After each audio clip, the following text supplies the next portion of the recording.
هو احنا لما بنيجي نبدأ تصوير اللقطة بنقول ايه؟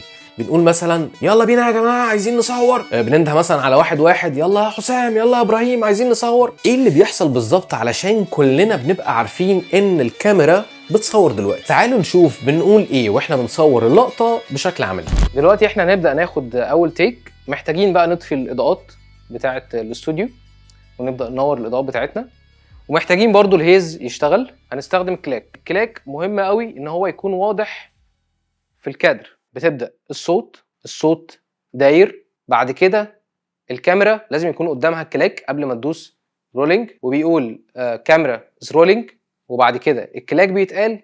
لو انا في مكان ضلمه يكون معاك كشاف عشان تنور، ويبقى الكلاك مالي الفريم، والمايك يكون لاقط صوت كريك. المايك يكون برضو معاه المعلومات دي. مشهد 15 شوت 1 تيك 1 اكشن.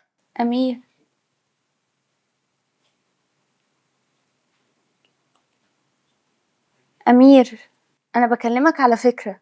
ما خدتش بالي، كنت بتقولي حاجة؟ لا، ما كنتش بقول حاجة. هو أنا عايزة أتكلم معاك في موضوع. أنا بفكر أوافق على موضوع السفر. تسافري؟ بس أنا مش هسافر ومش هسيب شغلي. بس أنا مش عايزاك تسافر.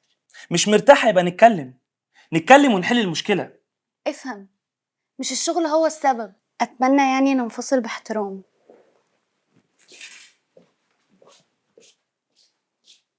كات. حلو قوي.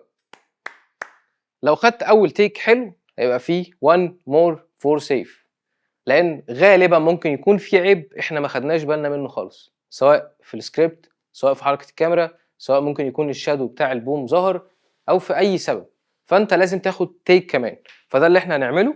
انا بس هضيف حاجه بسيطه، جمله فاهم افهم.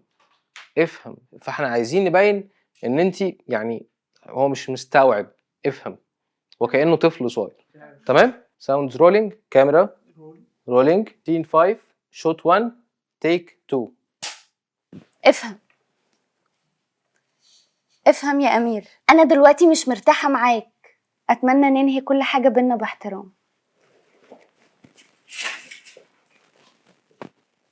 التيك لطيف. هنشيك الصوت تمام، مفيش اي عيوب في الصوت. بعد كده هنروح للزاويه اللي بعدها. يلا بينا.